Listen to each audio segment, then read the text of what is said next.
Qué gusto iniciar transmisiones desde la Feria Internacional del Libro de Guadalajara de Noticias 22, en compañía de Guamán Rodríguez. También un saludo, hola a Gloria en la interpretación de lengua de señas mexicana, con toda la información desde la inauguración de este número 33 de la feria más importante de Iberoamérica en el ámbito literario.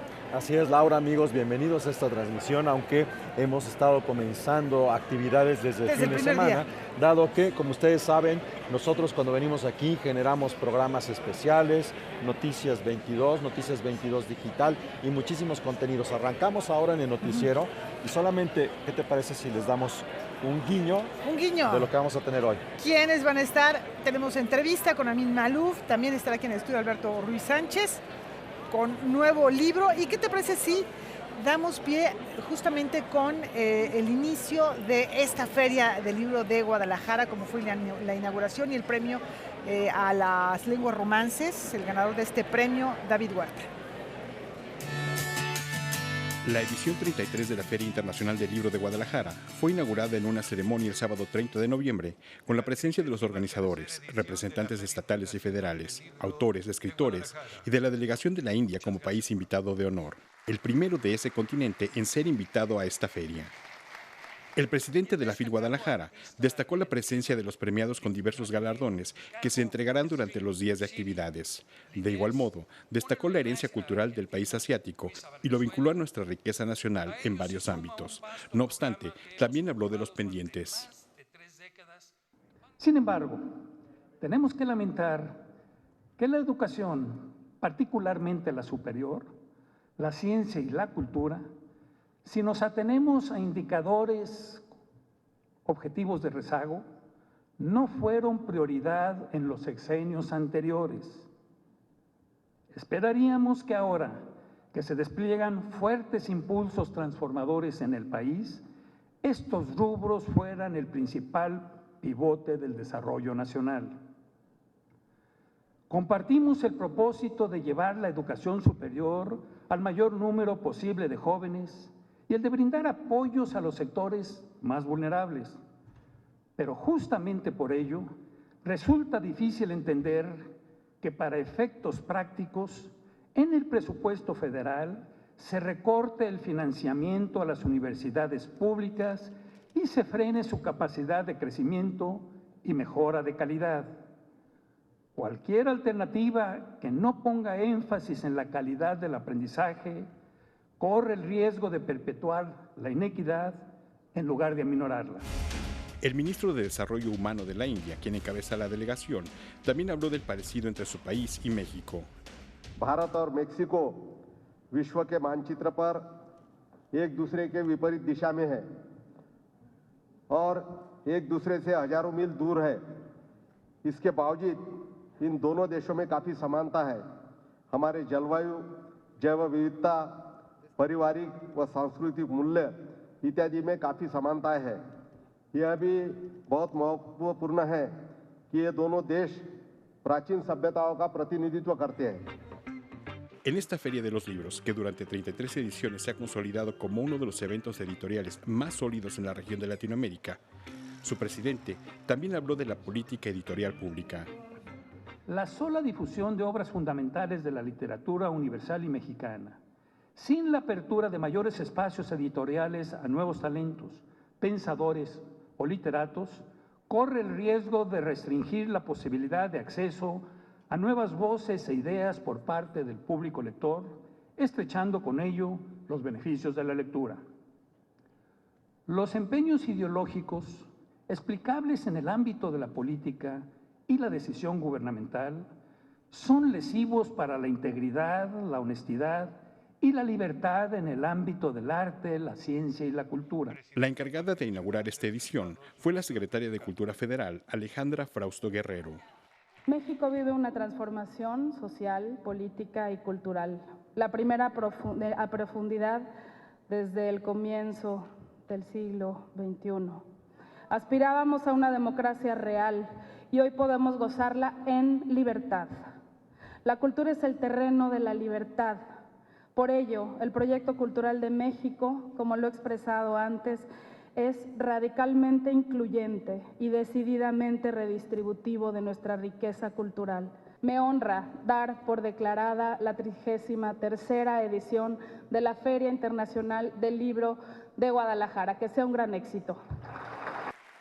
Noticias 22, Víctor Gaspar.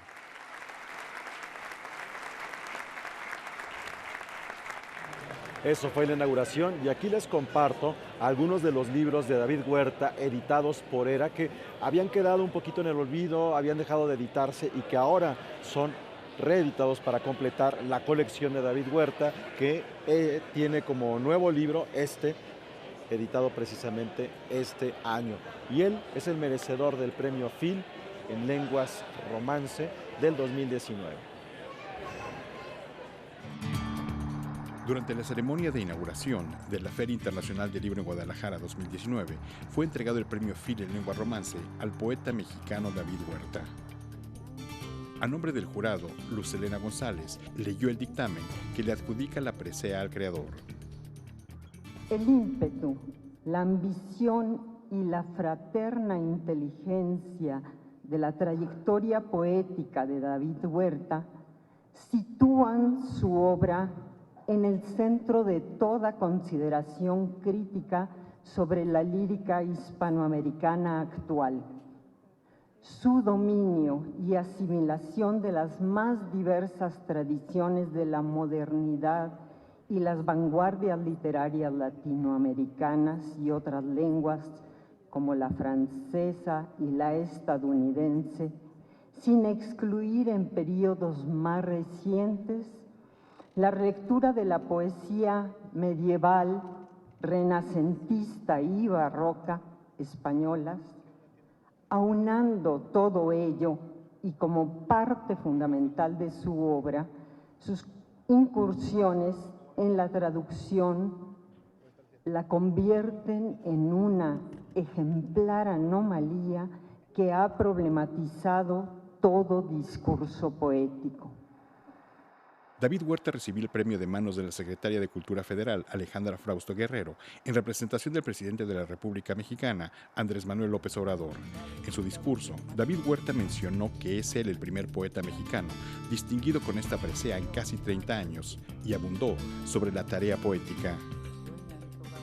El mejor poema del mundo es el que se instala para siempre en nuestra mente con la fuerza no de uno, sino de varios poemas que resuenan los unos en los otros y que forman con el tiempo una red infinita de imágenes, sensaciones y significados. ¿Cómo legislan los poetas? Nos dan las leyes de la mente: imaginar, juzgar, discernir, sentir el mundo y traducirlo en palabras para compartirlo con nuestros semejantes. Los poetas son los grandes vivientes, para usar una frase forjada por Federico Nietzsche. Ellos muestran el fondo de la existencia y las formas que ésta asume, formulan leyes de vida. David Huerta se refirió a la violencia y rememoró a Julio César Mondragón, uno de los 43 estudiantes desaparecidos de la Normal de Ayotzinapa. Me conmueve la frase, el rostro de nuestros hermanos. Un rostro que la degradación de la violencia puede literalmente arrancarnos. Así quedó, desfigurado y sin rostro, el cuerpo exánime de Julio César Mondragón la noche del 26 de septiembre de 2014 en la ciudad de Iguala. El ganador del premio Phil en Lenguas Romance 2019 agradeció a sus padres, a su esposa y a otros creadores literarios como Antonio Latorre e incluso a sus editores. Noticias 22, Víctor Gaspar.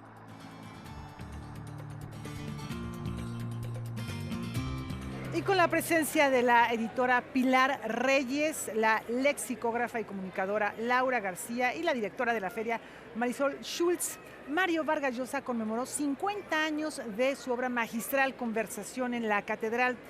Para comenzar, les compartimos un poquito de lo que él comentó en esta conferencia, en este encuentro con el público, en torno al contexto en el que creó esta pieza.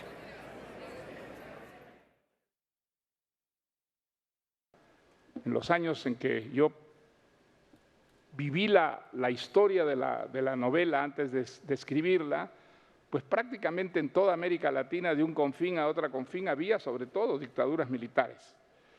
Y la dictadura militar, que es el tema central de esta novela, tuvo un efecto realmente cataclísmico en mi generación. El también autor de La fiesta del chivo explicó que lo que quería lograr era también reflejar la represión que vivió su generación.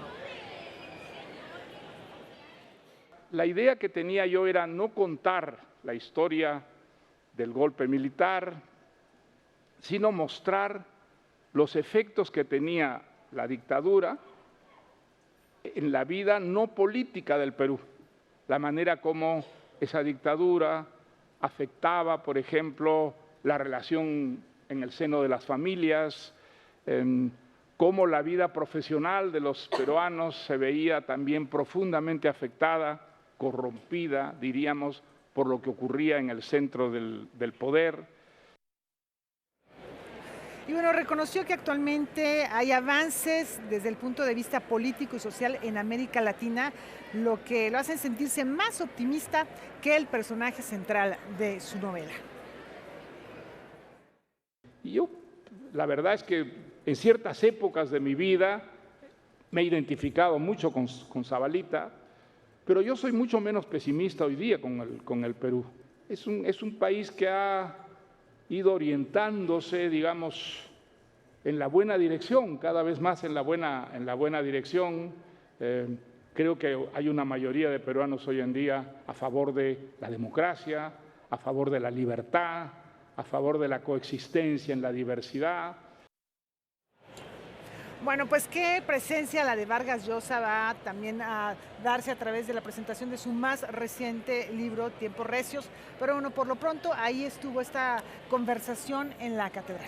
Así es, Laura. Bueno, esa es una de las grandes actividades que tuvimos este fin de semana, como otra lo ha sido la apertura del Salón Literario Carlos Fuentes con la presencia de una de las plumas más importantes, de las plumas femeninas más importantes de una generación de escritores de América Latina profundamente importante. Y nos referimos a Luisa Valenzuela, que estuvo acompañada por Rosa Beltrán. Así que vamos a escuchar un fragmento de esta conversación.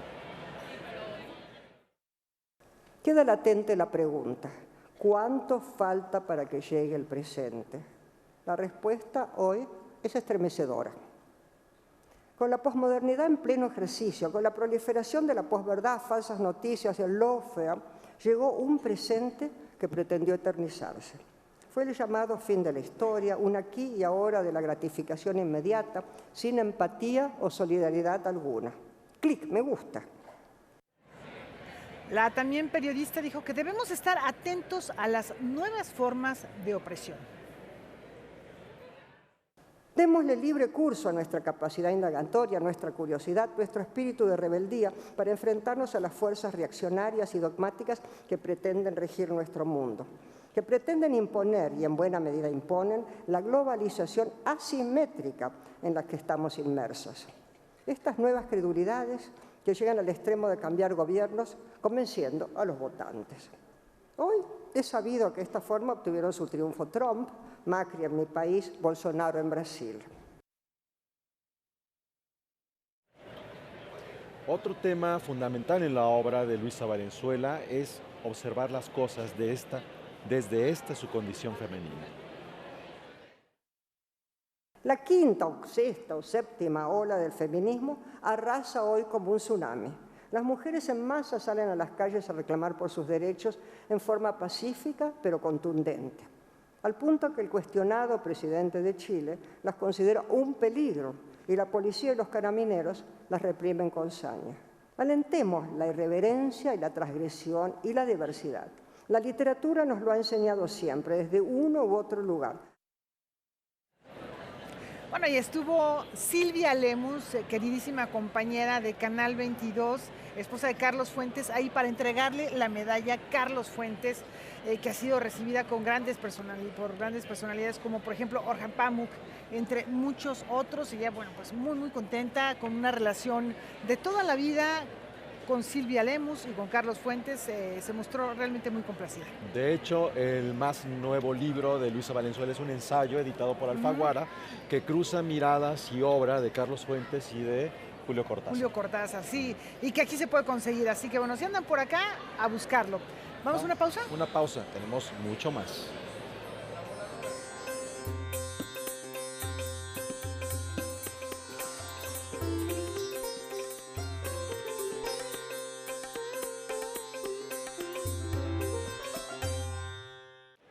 Estamos en vivo aquí en Guadalajara, en la Feria Internacional del Libro. Vamos ahora a conocer una actividad que tiene que ver con la política cultural que tenemos aquí en México en este año de pueblos originarios. Aquí hay un pabellón de lenguas indígenas.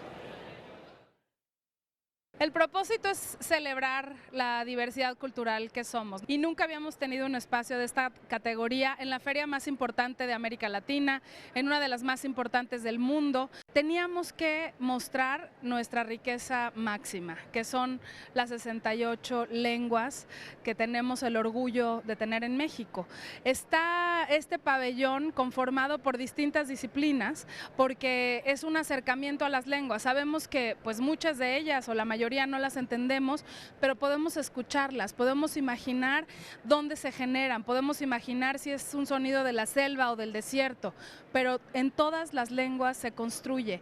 Y algo que nos parece fundamental para preservar la lengua es la creación. Si se crea en una lengua originaria, en una lengua indígena, se va a preservar. Y este es un esfuerzo para empezar a escribirlas todas también. Se ha hecho una publicación, que es la primera vez en que se tiene una pequeña publicación gratuita que se entregará, en donde están presentes poemas. Vamos a poder entender, sentir qué son nuestras lenguas a partir de este pabellón, y pues es una celebración a las culturas, es una celebración en diálogo con el castellano. Esta es una acción ya afirmativa, positiva, en donde todas las instituciones que participaron lograron hacer este pabellón que es una propuesta pues innovadora, sin duda alguna.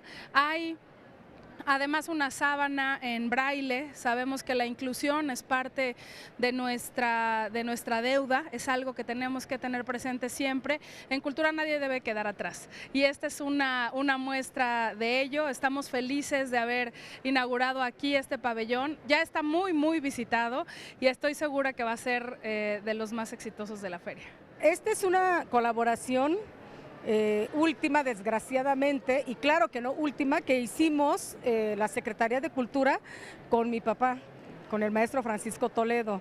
Él nos quiso hacer un regalo a Alejandra y a mí y dijo, ¿por qué no hacemos una cosa que puedan repartir en los talleres, en las escuelas, en las bibliotecas, algo como económico, pero que contenga parte de la poesía que se escribe en este país en 21 lenguas? Entonces, pues yo me puse a escribirle a los amigos, a los colegas poetas. Pues este es el resultado de ese trabajo en conjunto que hicimos con los amigos del IAGO que nos regalaron el ejemplar, ¿no? Entonces hay de entrada 2,000 ejemplares, pero queremos hacer más para que se vayan a todas las bibliotecas de México. Está aquí en este hermosísimo pabellón, que también hay otra publicación que también es gratuita, que hizo el INALI, bueno, que hizo la Secretaría de Cultura, que contiene las 68 lenguas que aquí aparecen, que tiene que ver con poesía contemporánea o literatura contemporánea, pero también con otros pensamientos de otras lenguas que actualmente ya incluso no se escriben. Qué bueno que nos tocó estar con el país India, porque también es igualmente rico en lenguas y en cultura como México. Y el concurso del pabellón lo ganó un grupo de arquitectos, de chicos jóvenes arquitectos de la UNAM, quienes fueron los encargados de diseñar este pabellón, que lo que hace es un recorrido que muestra las 68 lenguas originarias del país, más una lengua adicional que es el lenguaje de señas, más por supuesto el español, que en su conjunto conforman lo que hemos llamado el paisaje lingüístico de México. Entrando podrá encontrar un mapa táctil donde a partir de la interactividad podrá descubrir las zonas geográficas donde están distribuidas las lenguas indígenas, cómo se relacionan entre ellas por familias y sobre todo ver el número de hablantes y aquellas lenguas, más de 30, que están en riesgo. Después también vas a poder encontrar una sala de realidad aumentada, que es una idea preciosa, donde vas a poder ver una serie de personajes de la mitología y de la literatura y las tradiciones orales y escritas de los pueblos originarios. Un espacio de contemplación donde también se van a poder escuchar una serie de grabaciones de una instalación sonora, una rocola. Hay una sala de proyecciones donde el IMCINE puso 69 cortometrajes asociados a las lenguas indígenas, más una serie de conciertos en rap mixteco o en música original que propone el canal 22, talleres y actividades para niños. Y luego, bueno, el recorrido va acompañando por 68 poemas de lenguas originarias. El visitante va a ir pudiendo hacer el recorrido para que tenga una comprensión global de esta enorme riqueza de la que todos en México nos tenemos que sentir orgullosos.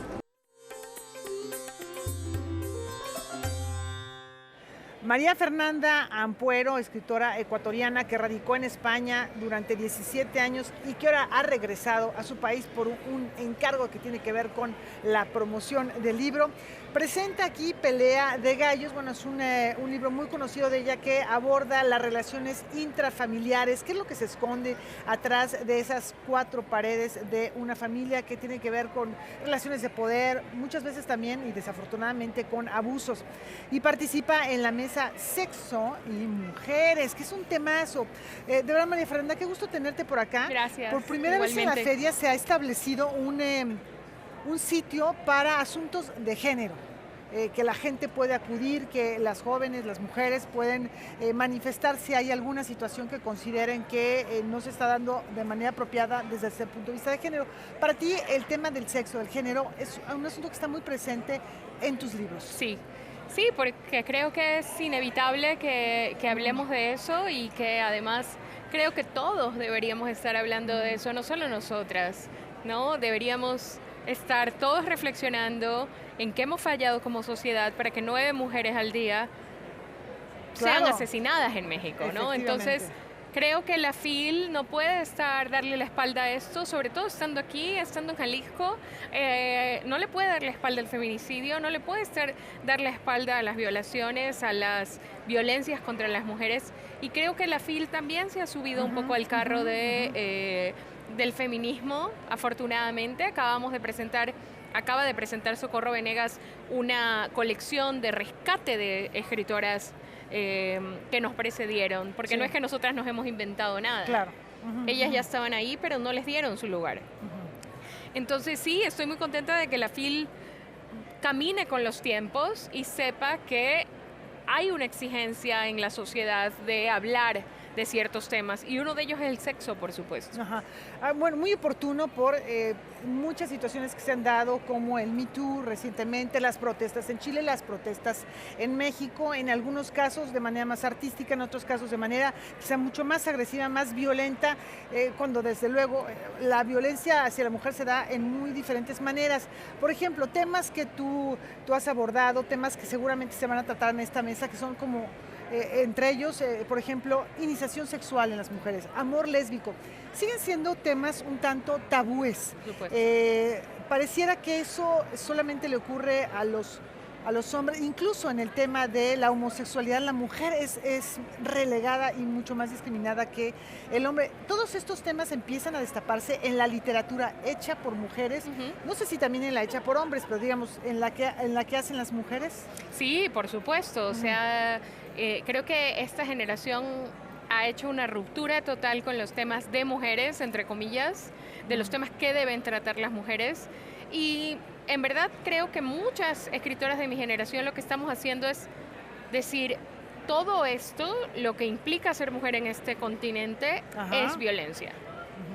No puedes ser quien eres. No puedes ser quien eres de ninguna de las maneras. Quizás los hombres homosexuales viven, por supuesto, muchas violencias, pero es que ya ser mujer es una violencia, porque sabes que 4 de cada 10 de nosotras va a sufrir en algún momento una violencia sexual.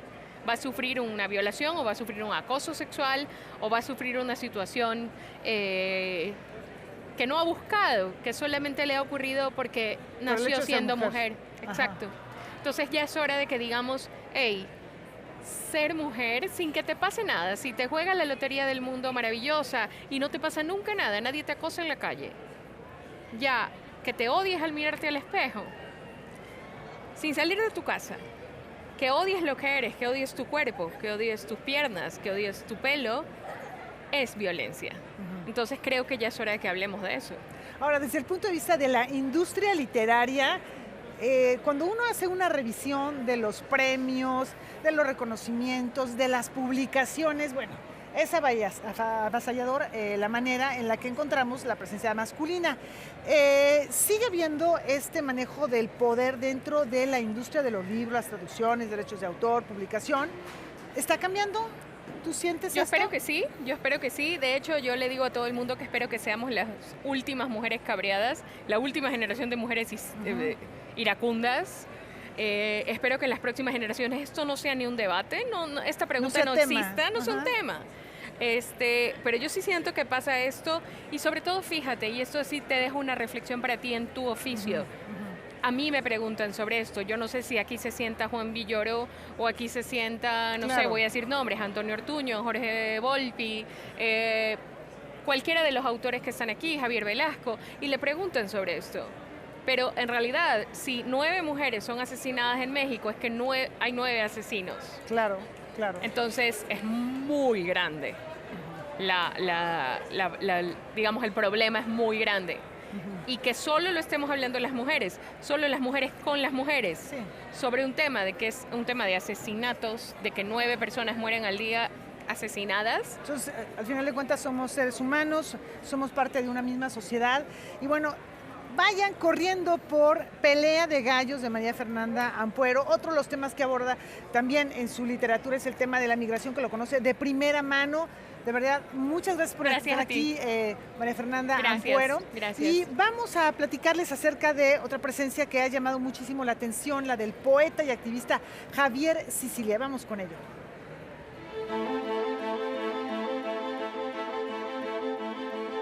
Tras el asesinato de su hijo, Javier Sicilia decidió abandonar la poesía y se convirtió en una de las voces más reflexivas sobre la violencia que se vive en el país. Recientemente, el también poeta David Huerta pidió, en el marco de la Feria Internacional del Libro de Guadalajara, que se protegiera a Sicilia como ciudadano, como poeta, como militante de una causa justa. Pues le agradezco muchísimo a David, es un poeta que quiero muchísimo, un gran poeta, y un gran premio de la FIL de este año me parece fantástico, y le agradezco mucho su apoyo, su presencia, y que sea un poeta el que lo diga. El maestro David Huerta dice que hay que protegerlo. ¿De qué hay que protegerlo? Pues ya sabes, la polarización, luego la gente ciega que ha estado muy agresiva conmigo, con los de Varón. Entonces simplemente proteger de que vayan entendiendo que no estamos contra Andrés Manuel ni contra nadie, estamos contra la violencia, y lo que buscamos es verdaderamente construir una agenda profunda de Estado. La ceguera ideológica es peligrosa, y yo creo que a eso se refiere David Huerta. Está llamando a la unidad.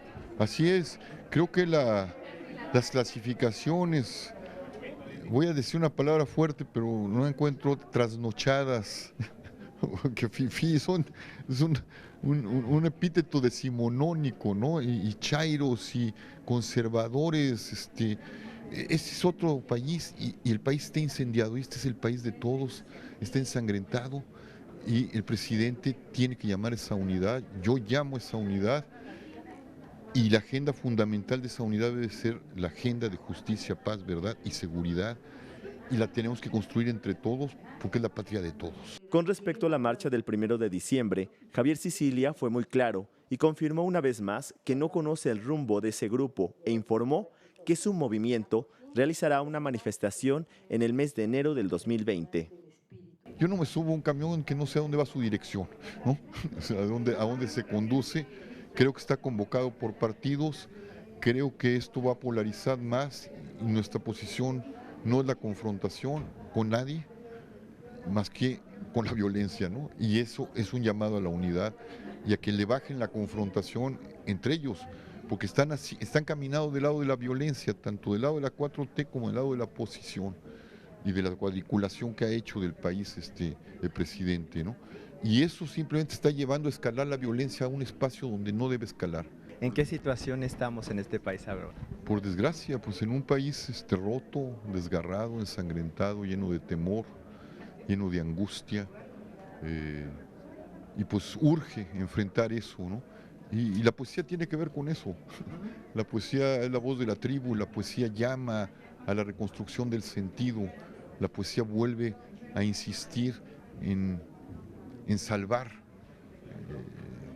la luz del sentido. Y la luz del sentido tiene que ver siempre con la unidad, con la fraternidad, con la vida, con el diálogo profundo, y tiene que ir a la denuncia absoluta de todo aquello que nos hace daño, que violenta los derechos humanos, que violenta la dignidad de la vida y del ser. Noticias 22, Alberto Aranda. Y de Javier Sicilia nos vamos con que es un gran escritor, Amin Maalouf, que él asegura ser un escritor en francés y en libanés al mismo tiempo. Esas dos son sus identidades simultáneas. Aquí hay unos libros que son maravillosos. A mí particularmente me gusta mucho Las cruzadas vistas por los árabes. Hace una traducción de los historiadores árabes y nos da ese otro lado de lo que fueron las cruzadas. Y este libro que viene de la siguiente frase que seguramente conocen: no llores como niño lo que no pudiste defender como hombre. Si lo saben, de esto va esta novela. Este es el más reciente libro y con esto los invito a ver la entrevista que le hizo Guadalupe Alonso a Amin Maalouf.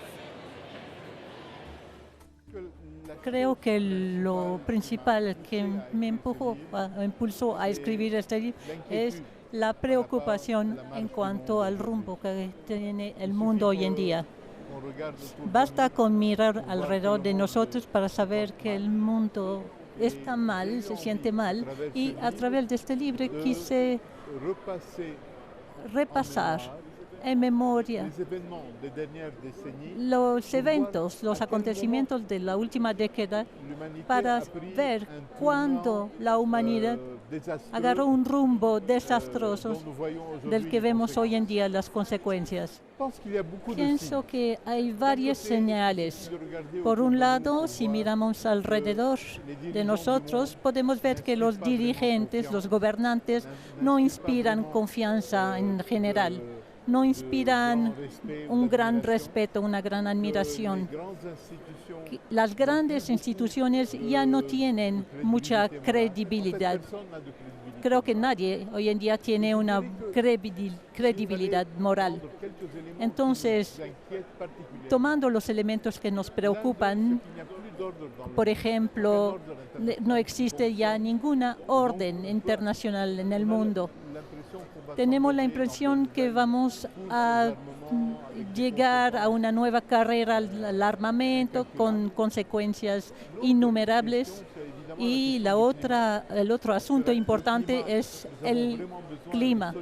Necesitamos mucha solidaridad en el mundo para intentar corregir lo que debe corregirse, y no tenemos ese grado de solidaridad que nos permite actuar como deberíamos. Hay que desarrollar en el mundo, a través de la educación, a través de la literatura, según yo, una cultura de paz, para que la gente sepa cómo respetar el otro, cómo convivir con el otro.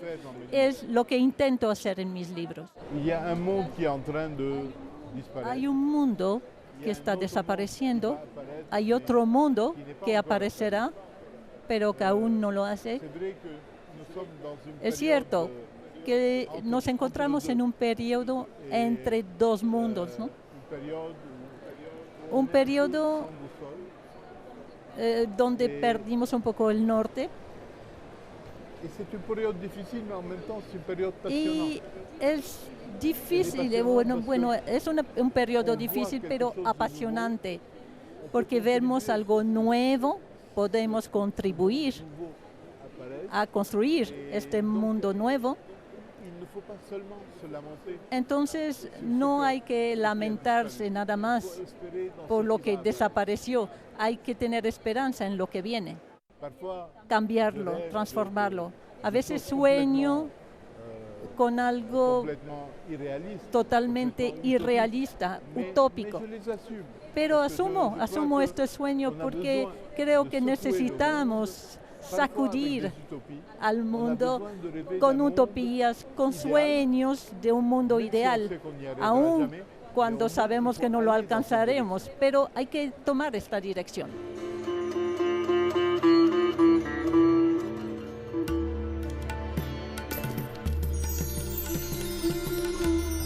Bueno, qué temazo este fin de los tiempos, después de la posmodernidad, ¿qué es lo que queda? Maluf es ganador del premio Goncourt, del premio Príncipe de Asturias. Él fue corresponsal de guerra y precisamente se va a Francia huyendo de la guerra en su país natal. Entonces, bueno, pues es un hombre que sabe lo que habla, tiene 70 años de edad y con una trayectoria dentro del ámbito de la ficción y de la no ficción que le permite tener autoridad para hablar de esto y de lo que quiera, ¿no? Así es, imprescindible, ¿no? Imprescindible autor, maravilloso autor. Así es. Nos vamos a la pausa, tenemos un comentario del rector de la UNAM. Así es, una pausa y los vamos a dejar con las palabras del rector de la Universidad Nacional Autónoma de México a propósito de la violencia que se ha vivido en las últimas semanas en la y del papel de universidad. la cultura también en la vida Fundamental universitaria. para confrontar esa violencia. Con esto nos vamos a la pausa y volvemos. Terminar con la violencia con las dos violencias, la de género y la violencia existente. A ver, en la violencia de género tenemos que hacer muchísimo. Hay que cambiar reglamentaciones, hay que crear nuevos organismos autónomos, preparar más personal y por supuesto difundir y hablar mucho de la violencia de género y de lo que deben ser las nuevas masculinidades. La cultura, hablando de violencia, ¿no? Si se lee, se adquiere una actitud diferente hacia la vida. Le permite uno imaginarse distinto, le permite uno entender a los demás e indiscutiblemente esto mejorará los niveles de tolerancia y mejorará el respeto a los demás. Está saliendo una colección casualmente sobre violencia de género, con letras como la de Sara Selkovich, de Rosa Beltrán. Tendremos que estar haciendo esto. Y en gente como David Huerta tenemos la frontera del conocimiento, en este caso de la poesía.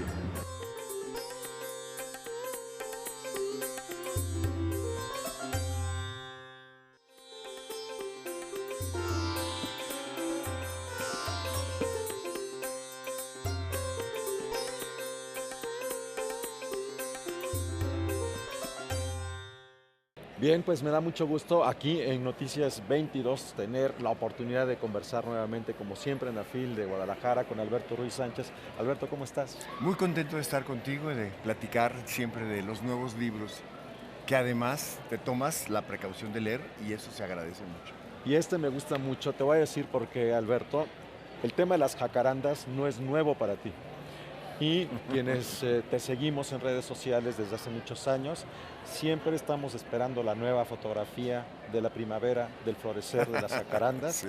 En tu barrio y los barrios que transitas, los de tu oficina. Y esto te ha permitido, Alberto, hay una historia con las jacarandas llegan a México, no es un árbol de aquí, es un árbol que es introducido por un japonés que formó parte de los jardineros del bosque de Chapultepec en tiempos de Maximiliano y querían agradecer de alguna manera la presencia, por muchas cosas, la historia común con Japón es muy grande y se querían poner cerezos, pero no se dan en esta temperatura.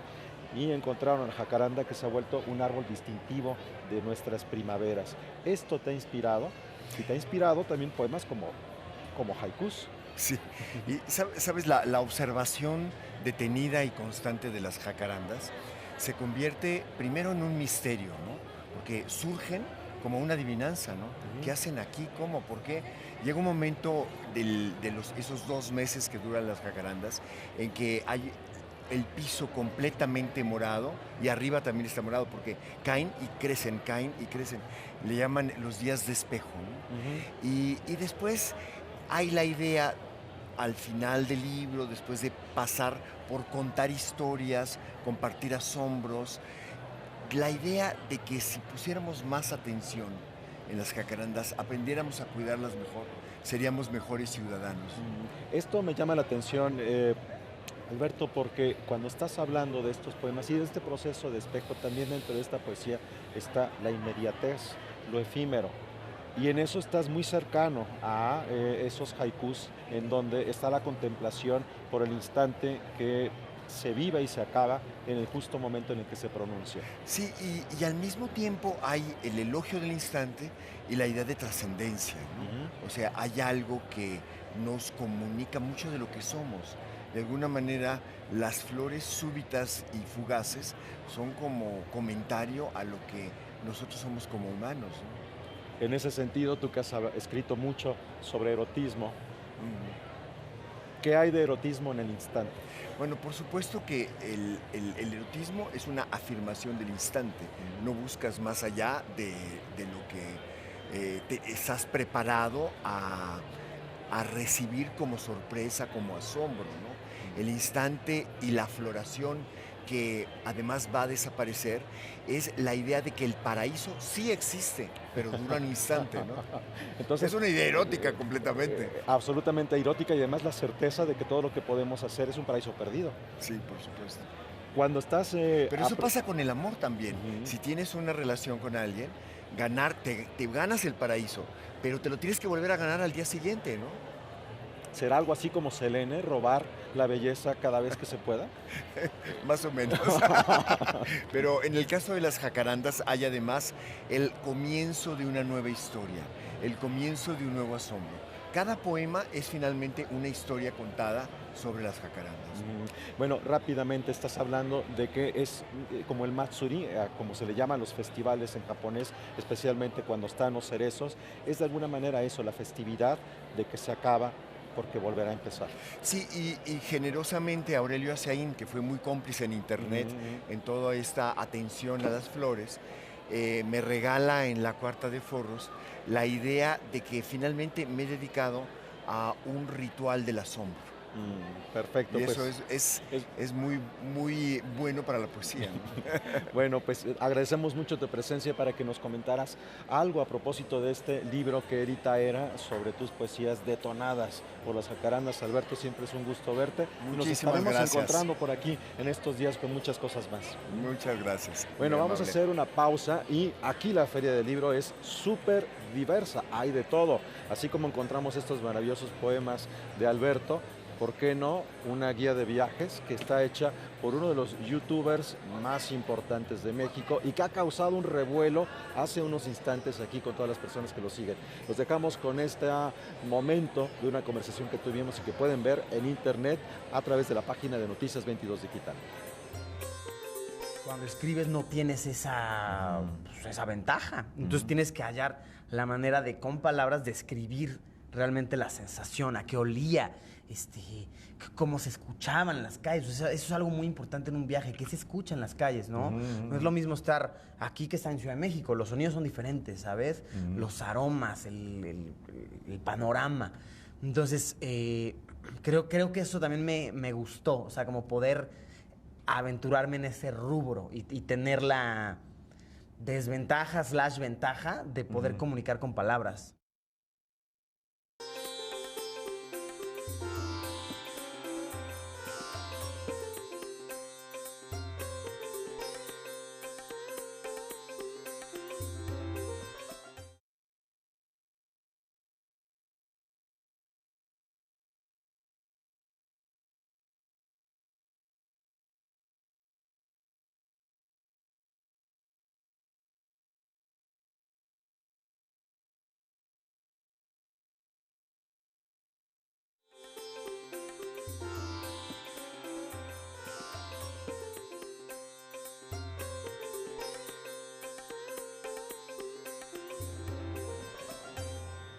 ¿Y qué les parece? Si un ratito nos vamos a la Ciudad de México para ver qué está ocurriendo en materia cultural. Fíjense que se cumple un año de que el ahora complejo cultural Los Pinos cambió de vocación.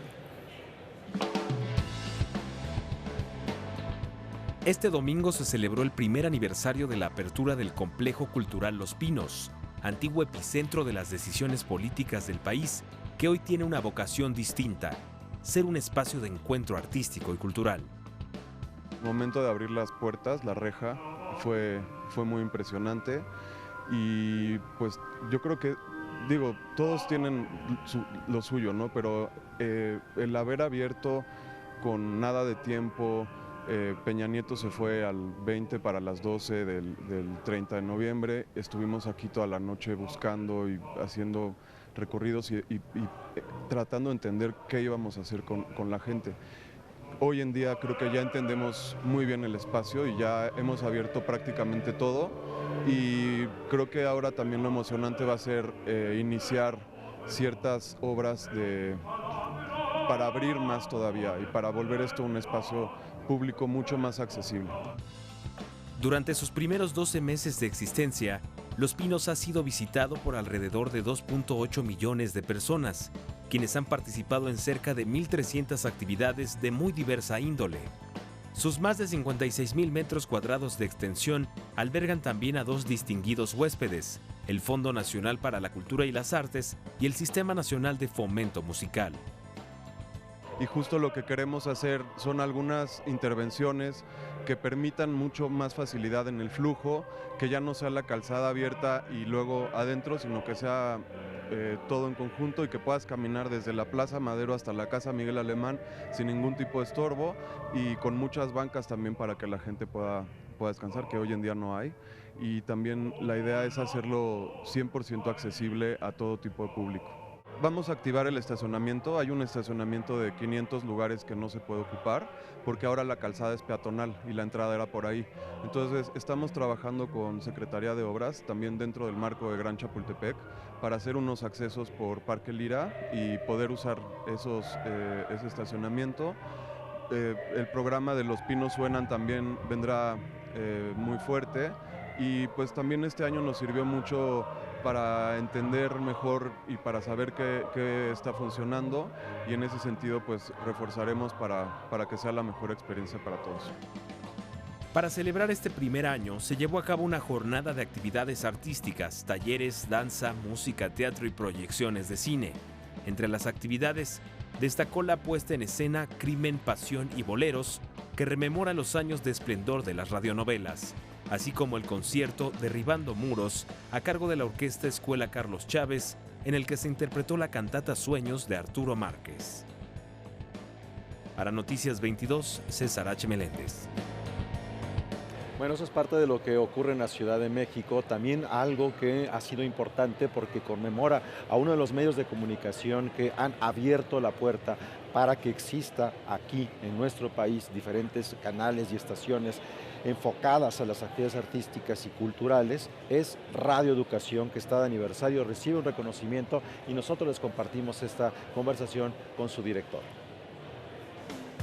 En el marco del 95 aniversario de Radio Educación, la Radio Cultural de México entregó el reconocimiento José Vasconcelos al mérito en la radio pública a Beatriz Solís por su labor como promotora y defensora de los derechos de las audiencias. Me siento muy privilegiada que venga de Radio Educación.